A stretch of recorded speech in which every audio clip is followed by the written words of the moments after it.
This episode of the Clark Howard Podcast is supported by Intel. Not that you would push your computer to new limits, but you could with the 8th Gen Intel Core processor with Intel Optane memory. And when I say push, I'm not just talking about opening Photoshop. I'm talking about opening Photoshop and Illustrator and, well, every application on your computer at the same time, just for fun. New computers powered by the 8th Gen Intel Core processor with Intel Optane memory are now faster and more responsive, which means you can open, load, and launch like never before. Learn more at intel.com/youcould.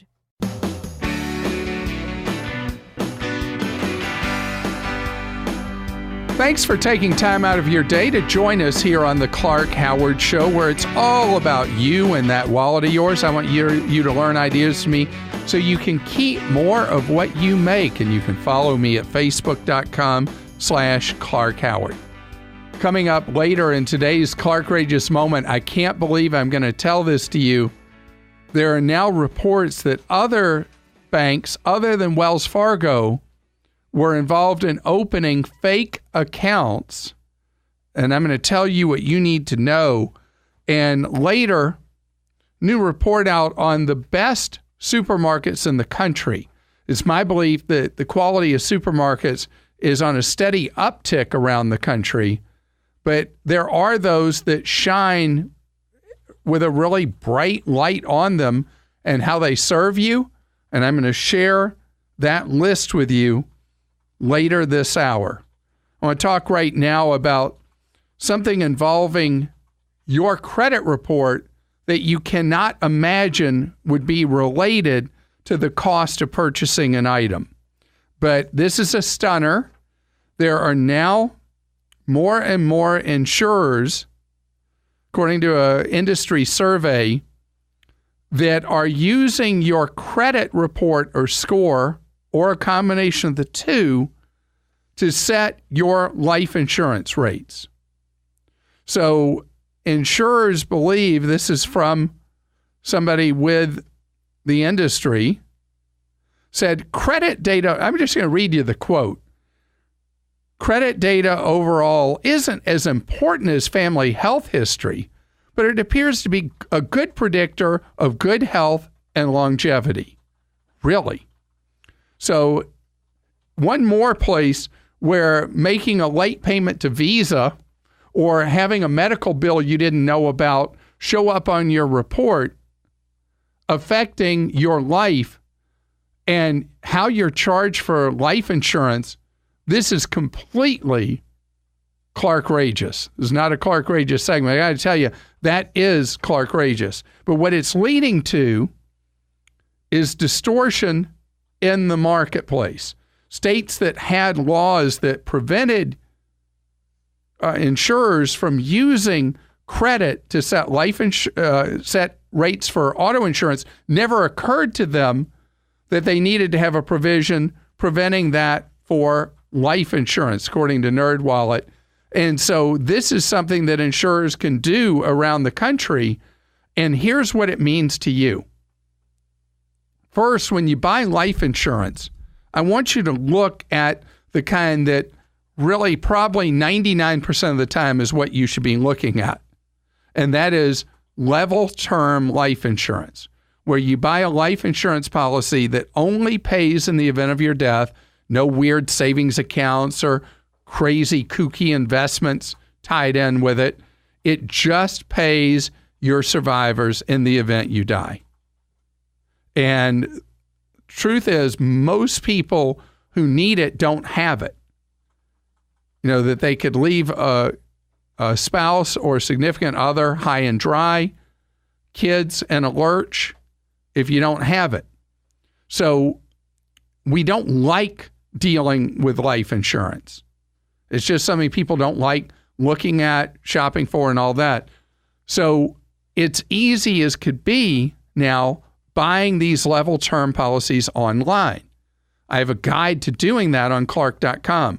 There are even companies now that will issue a policy instantly without you even going through a medical exam by using algorithms where they check on your health history And then they decide if you're a worthy risk to issue you a policy. But then there's this additional wrinkle, which says to me, it has become more important to shop and compare from more than one insurer. Because if you're going to have insurers that are deciding your rates based on your credit score and others that aren't, wherever you are on the credit spectrum, very high or very low, people in the middle, it won't matter, you're going to find distortions in what you're charged from company to company. And that's why shopping around is so valuable, even more so now with this lame thing of setting rates based on your credit score. Seriously.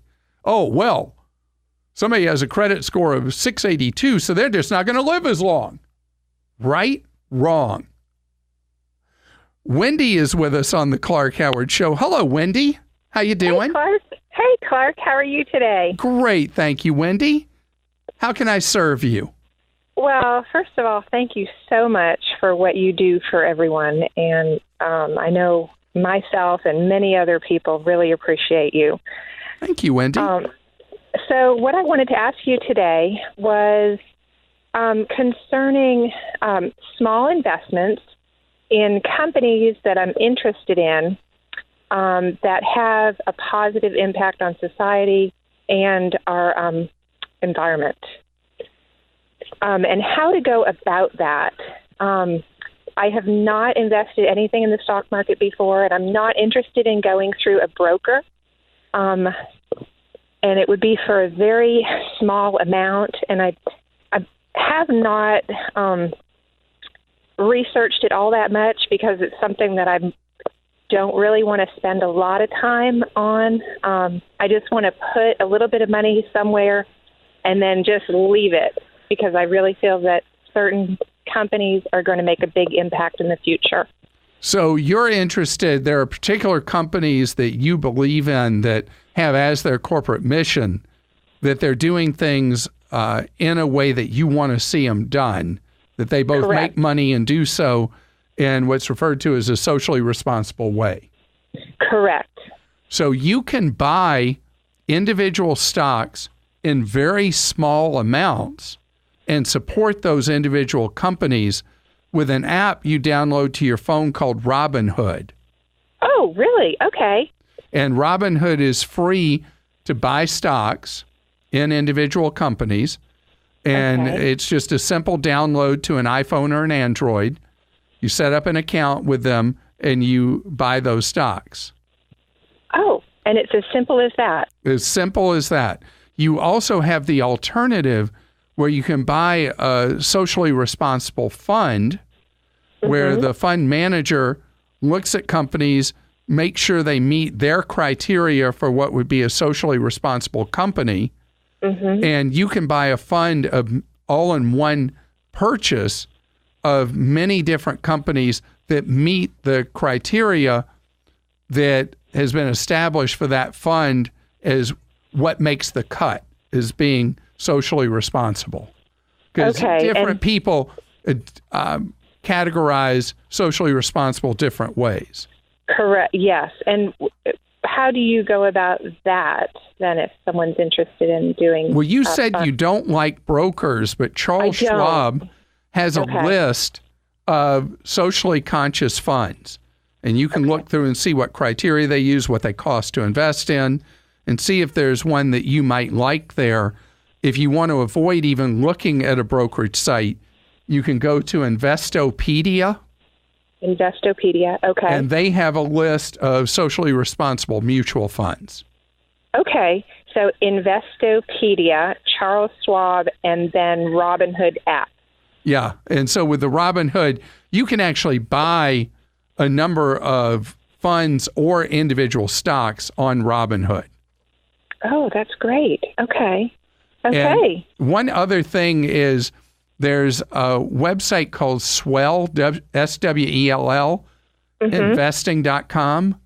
Okay. And they have set up portfolios to invest in companies that specialize in like renewable energy, or companies that want to have zero trash at all, zero waste, or companies that are into healthy living or whatever. And so there are a number of ways to slice this, but the problem with Swell Investing is it's pretty expensive. You pay 0.75% of a percent, 3/4 of a point for investing with them. Mm-hmm. Yeah, that is high. So, but the point is, this is a mainstream thing now, and there are lots of choices for you to be able to do the kind of investing you want to do at low cost. I love that. Thank you so much. Sure. I really appreciate that. Absolutely. Have a great day. You too. Thanks, Clark. Sure. Jim joins us on the Clark Howard Show. Hello, Jim. Hi, Clark. How are you doing today? Great. Thank you, Jim. You want to stick with the investing theme? That's right. My fiance and I are looking for a financial manager, like to do managed financial planning, not just a one-stop shop, set me up with something, but someone to maintain an account. And it's somebody that her family has used and has done quite well for them. And as part of the initial consultation, they want all kinds of information, and the kind of thing I would expect: account statements for credit cards, banking, checking and savings, investment accounts. But they're also asking us to link all of our accounts on an eMoney advisor site so they can view in real time all that information and also all of the account numbers. And that just makes me a little bit nervous that they're asking for so much information for accounts they're not even going to manage. So the reason that's done, and that's known as a screen scraper technology, is that in order to give you a comprehensive plan and go over everything you have and help you meet the goals that you have laid out, hopefully to this person, what you're trying to accomplish specifically, and when you'd like to have it, like we'd like to retire by such and such a date. We'd like to be able to meet this need for this family member and on like that. If you are all in with that individual, it is customary and routine that you would give them access through a technology like they're talking about, where they would be able to evaluate everything you've got. Okay, even the ones they're not managing. Even the ones they're not managing, because they need to see what you have, and over time, see what happens with those. Are they growing? Are they shrinking? Because if they're trying to get asset allocation right, they've got to see if, well, we have this target. We want you to be 30% big company, and this account over here is shrinking, so we're too heavily right now in big company or whatever. So it is normal. The real question I have for you, by how you've asked this is somebody that you said your wife's family raves about? Yes. So it doesn't sound like you're completely sold on this individual handling your money. No, and part of it is they want to manage our 401ks for 1%. Whew. And exactly, there's only a few options of funds that I can pick for a 401k. So why do I need you to manage that? You don't. Right. Right. Exactly. So this is somebody who works in the 1% business, is what I call it, where they charge you 1% on everything you have breathing in your life, and that's how they make their money. Right. And actually, they give us a discount for 401ks. For regular brokerage accounts, they want 1.5%. 1.5%? Yeah. That's very high. I hear the reluctance in your voice. I would like for you to talk to other people as well as this individual who your wife's family has adored. Because you don't adore this individual. I can tell. Yeah, they want a lot for what they'd be doing. And of course, as the account grows, the percentage goes down, but it's still quite a lot of money you're paying.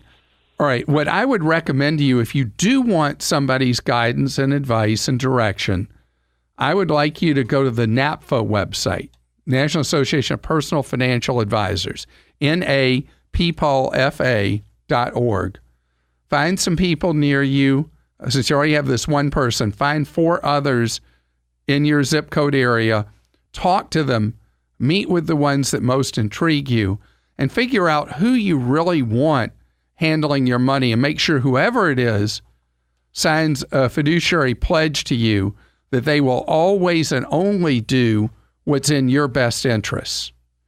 Today's Clark Rageous moment is something that I need to get some generic antacids to get past. One of the federal agencies whose job it is to check up on what the banks are up to, it has absolutely done backflips to make it clear that they are hostile to consumers, that they are hostile to you and me. In fact, the new head of the Office of the Comptroller of the Currency, a guy named Otting, said that he's very banker supportive and its customers are the bankers, not you and me. Now, let me tell you how this plays out in real life.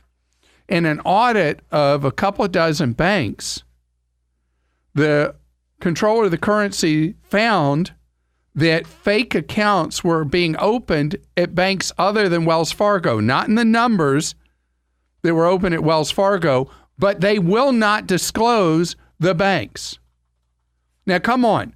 How are you and me as consumers going to know who it is who's trying to stab us in the back if we can't even know who the banks are? I know a lot of reporters have been snooping around trying to find people that'll leak who the banks are, and there have been no leaks so far. But this is a problem. Here we are 10 years out from incredible criminal behavior from so many of the nation's banks. Nobody ever goes to jail. They get bailed out with trillions of dollars from you and me. And now we have a fox guarding the hen house. We have somebody who is contemptuous of you and me, the American person, the American people, the taxpayer, and only looks at his job as being there to be an apologist and a protector for the nation's banks that have brought so much harm to this country. Shame on him. We got to fix this. Great to have you here on the Clark Howard Show, where it's about you learning ways to save more and spend less. And don't let anyone ever rip you off. And you can follow me at facebook.com/Clark Howard. The new report out that I read in Supermarket News, because I'm a dull guy and I read things like that. And it's about a new industry poll of where you enjoy shopping the most for your groceries. And the place on top is on top or just about at the top of the list year after year after year. And it's called Wegmans. Wegmans, if you're from the Northeast, you're familiar with, they just run a superior operation. Following close behind them is a Florida-based chain called Publix, which is in various states in the Eastern Seaboard. Third place, Trader Joe's. Fourth place, Aldi. Trader Joe's and Aldi are corporate siblings, and Trader Joe's is a more creative, more fun, more affordable Whole Foods kind of place, and Aldi is just an absolute deep discount supermarket, soon will be the third largest supermarket chain in the United States. But when you look past them and you look at how others did, the largest supermarket chain in the country is not principally a supermarket. It is Walmart. And Walmart, unfortunately, came out at the bottom of this list. And Walmart has not been able to move the needle yet on how people feel about the experience of shopping in its stores. The biggest thing that I found looking through this survey is how regional supermarket chains generally have no image in the marketplace anymore, and they certainly don't have the pricing power anymore. And so they are really dinosaurs, not yet extinct like dinosaurs, but headed that way. Whole Foods is now obviously one of the tentacles of Amazon, and Amazon, after a year of running it, has decided that they're going all in on Whole Foods basically being an outlet for Amazon Prime members. And everything about the experience now is about that. Krista of our crew was talking about being in Whole Foods yesterday and how clear the trend was with the signage, the pricing, everything about being a Prime member. They have color coding, and if something has a blue placard, it's a deal only available for Amazon Prime. If something's on sale, Amazon Prime members get an additional discount.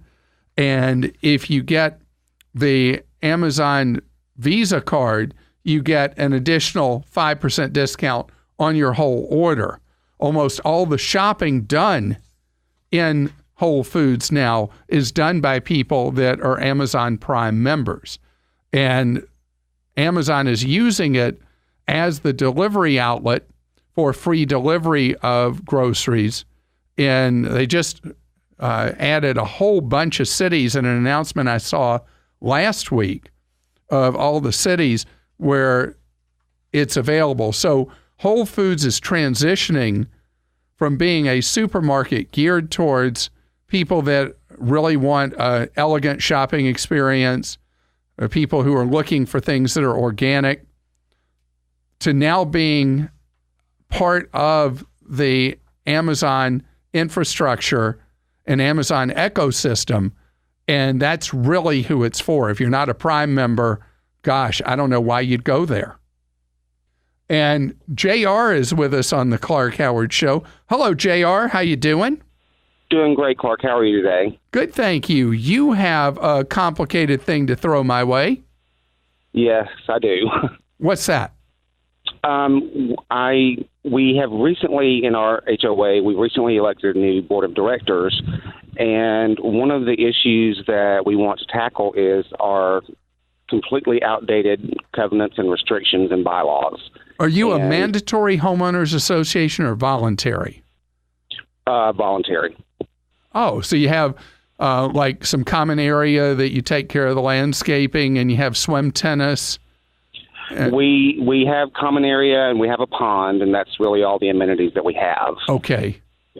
All right. And what is the strong need that you, as a new board member, and your fellow board members see to rewrite the original documents that usually nobody ever looks at? Right. Well, let me clarify, actually. When you asked if it was a voluntary or mandatory HOA, all the homeowners are part of the HOA. Oh, so that's called mandatory. Everybody's required to be a member. Correct. Okay. All right. So the rules are outdated for what you need now, and the covenants are drawn in a way that doesn't make sense today. Right. It's just a lot of legalese, and we just want to make it more readable, and there are definitely some restrictions that we want to change. Right. So you're dealing with two different issues there. When you have a mandatory homeowners association, a lot of that legalistic lingo is actually based on state law requirements for community associations, either homeowners associations or condo associations. Okay. And so you may not be able to change that stuff. Now, you get to specific rules that are the area that the things that become a flashpoint for people in the community. That's where you most often want to have impact. And some of those things would have to be in the documents themselves, and others can be decided by the board, the newly elected board, to change policy, to change rules. It gets confusing sometimes which is which. Do you have a management company managing the homeowners association? We do, and the former board, that's part of the reason they were voted out, actually. People are not happy with the management company at all. Okay. All right. do you have a community specialist lawyer yet? We don't. We weren't sure exactly where we needed to turn for help with this. All right, I can help you with this. There's one organization in the United States that this is what they do. It's called Community Associations Institute, CAI. And the website is caionline.org. Okay. And your association can join for a couple of $100. Can join CAI, and then you have access to tons of resources that will help you shop for a new manager for your community. It'll help you find a lawyer who knows association law in your state. And there's guidance available because in any big metro area, there will be like a CAI chapter where interested board members can go and learn from other associations and from experts in the business. And in the biggest metro areas, there will be paid professionals that are available to you for guidance that are, paid, that are available to you because you're a CAI member association. Fantastic. We'll definitely check that out. It's possible that your community has been a CAI member and just nobody knows with the turnover in the board, which you might find out if you contact your local CAI chapter. Okay, great. Thank you so much, Clark. And by the way, what you're going through with a cleaning of the house and starting over, this is common in associations. And any lawyer that you talk to about this, JR, they've heard this story before, they've dealt with it before, and they're going to know how to guide you in what you should do next. So, fantastic. Best to you and your fellow new board members. I have been on association boards before, and anybody who goes on an association board, thank you for doing it, and you're crazy for doing it at the same time. Casey is with us on the Clark Howard Show. Hello, Casey. Hi, how are you? Great, thank you, Casey. How can I serve you? Well, I'm within $300 of paying off my current loan on a vehicle. And congratulations. Thank you. It was a 5-year loan, and I'm paying it off in 4 years. I would have paid it off in 3, except that I had tremendous amount of repair expenses. So now I'm looking at buying a new car or a new used car in the fall. At that point, I'll have 2 lines of credit open. And when I looked at my credit report, it said I had 18% used, which I think it's good to be under 25. Good to be under 30. Good to be under 30, okay. And then it indicated that when it was explaining how they get to the overall picture of your credit score, said that the number of credit lines open affects your number, and it seemed to indicate that having 3 lines of credit was better than 2. So once I pay off my car, I'll go down to 2. Is that going to affect my score and make it go lower? All right, my so current score? let me understand something from you, Casey. Do you have no credit cards? I have 2 credit cards. Okay, so you have the 2 credit cards, you have the auto loan, and is there any other credit you have in your life other than those 3 items? No. And the credit cards, if you're at 18% utilization, you're using very little of the available credit on those 2. Yes. I don't think you need to worry too much, because the things that matter on what makes up your credit score, overwhelmingly, 2 things are what really set the pattern. One is that you pay every bill you have every month on time. And my credit report indicated that I do. Fantastic. And then the second is what percent of your available credit you're using. And you're doing great with that at 18%. So okay. There's the other factors.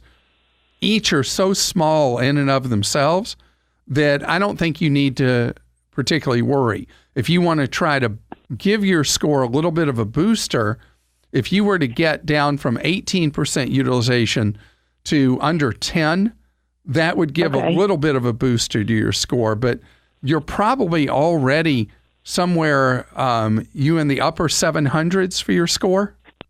I'm currently at 805. 805. You have nothing you need to fret about or worry about. So I got a different question for you. Okay.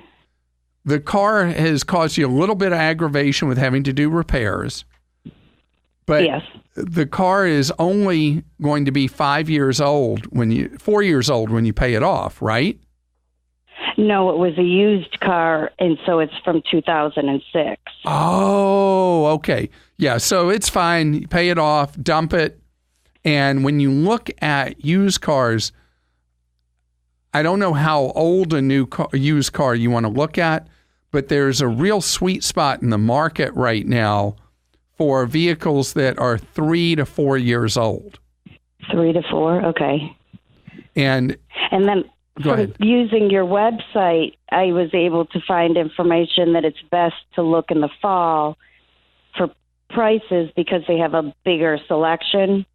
So yeah, and although lower this year than they would be now. This year there's such disruptions in pattern from a huge wave of leases that occurred 3 years ago with those vehicles being turned into dealers.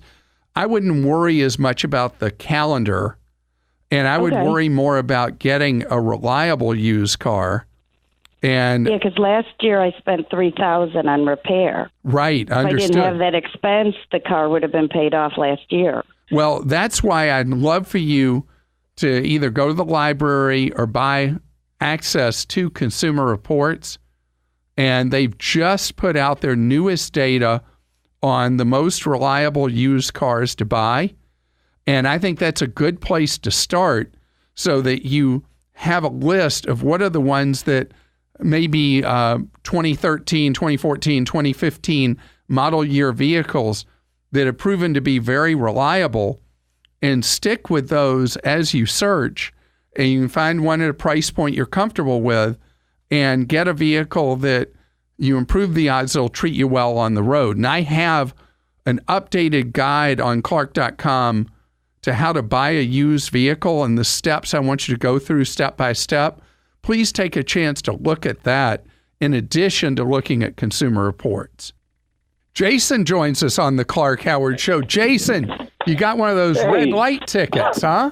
I sure did. State of Maryland delivered, courtesy of the U.S. Postal Service, a nice letter to my door stating that I owed them $75 for a red light that I'd run at a soccer tournament down in Potomac. And here I'm looking at it, and there's really no proof. It just shows me going through an intersection with no light or anything else, and just says I owe them $75. And you want to know, do you really need to pay it? Well, I want to know if it's legit because they're really not showing me that I've run a red light. There's no evidence that the light was red. The only lights that I'm looking at are yellow as I'm going through the intersection. Right. So it varies by state whether you can choose to ignore a red light ticket or you got real consequences if you ignore it. And where do you live in the country? Upstate New York. And how often are you going to go to Maryland? I don't know, maybe 2 or 3 times in the next 5 years, I'm guessing. If I go down to D.C. for a visit, I got to drive through. All right. So these don't result in points on your license, which they probably told you on the ticket, right? Mm-hmm. And normally you're guilty till proven innocent with a red light camera ticket. Yep. So the reason I asked how often you go back and all that, because when you're out of state, it's tough because you might have a collection agency come after you for the ticket or whatever. It's not going to lead, by anything I've ever seen, a red light camera ticket is not going to lead to a license suspension or anything like that. Mm-hmm. And normally if you show up in court to fight a red light camera ticket, you'll do okay. But in a case where you don't go there often, I'm going to leave it to your judgment. And I would go search on the web and see what lawyers in Maryland are saying about red light tickets in Maryland. You're listening to The Clark Howard Show. Thanks for tuning into The Clark Howard Show today. And if you're like me, you like deals, well, we got our deal diggers hard at work at clarkdeals.com that help you save money day in and day out. We work around the clock to find the best deals for your wallet, and they're on a variety of consumer items. Check out clarkdeals.com